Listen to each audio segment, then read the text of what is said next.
Alright, so starting from scratch, I'm going to show you how I built this cuboid so that it is linked to a parameter so that a single value will control all three values, length, width, and height. I'll type in 3 and you'll see that the part changed to 3 inches in both length, width, and height. So I'm going to create a new part and I'll just make my part body the in-work object.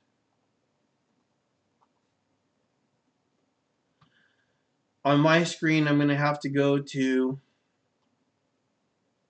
View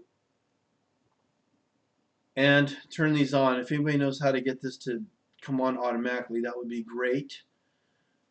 I'm going to select the XY plane and select Sketch. And you may recall, when you pick the XY plane, you got to hit Normal to View. To get horizontal, to go horizontal. But now horizontal is going the wrong way for me, so I'm going to hit Normal to View again. So horizontal is going in the positive direction. I'm just going to slide this out and I'm just going to create a rectangle. I don't care what size it is. I'm just going to go like so. And I'll constrain it real quick. So let's choose the auto constrain and just constrain the box. And then we're going to go to contact and contact this horizontal line to this horizontal axis.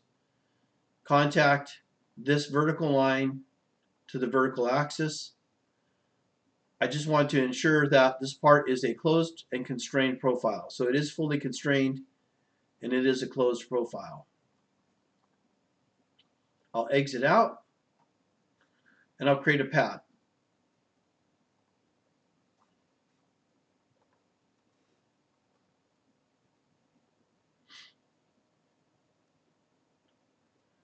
Oh, my CATIA is running really slow suddenly. Oh, what happened? So I'll do a pad and I'll just take the default lengths. I'm going to go to Tools and I'll create measurements to verify its lengths.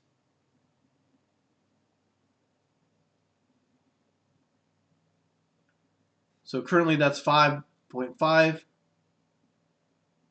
This is 2.75.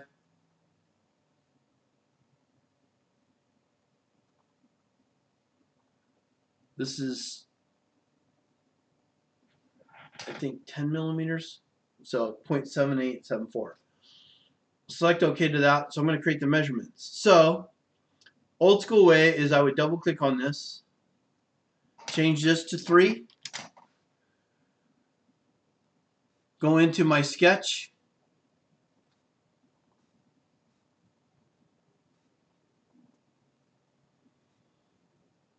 change this to 3,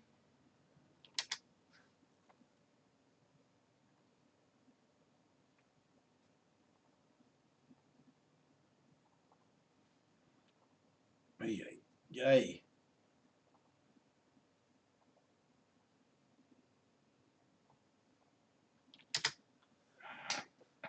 I'm going to exit out. So now it's all 3 by 3 by 3. Great. Oh, nope, I want to change it. I want to change it to 2. Well, I got to double click on this.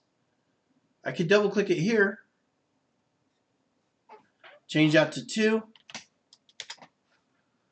I just changed offset 7. I'm going to change this. Change that to 2. Change the parameter here. Change this parameter in my length in the pop-up window to 2. Now it's all 2, 2, 2. Well, that's a pain. If I want to just create it so I can have a cuboid all the time, I'm going to create a parameter that will do so.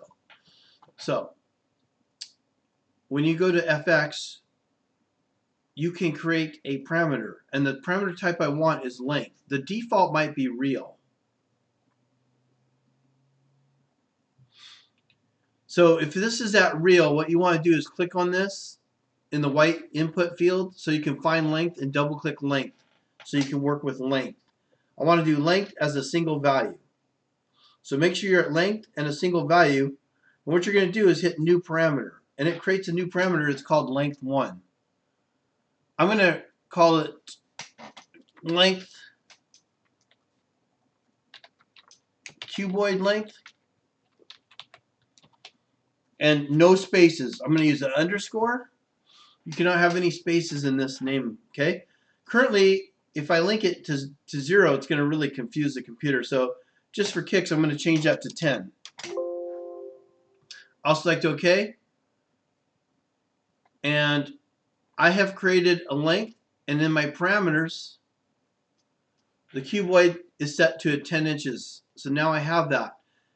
When I change this to 5, you'll notice nothing's going to happen. Change this back to 10, nothing's happening, because I haven't linked any of my constraints to my parameters. So what I'm going to do here is make sure that my preferences are correct for this.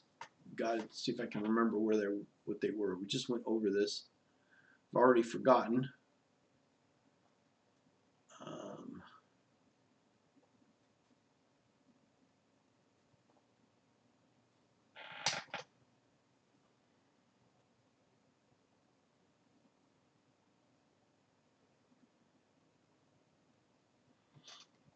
Hang on a second. I'm going to go find it. I'll be right back.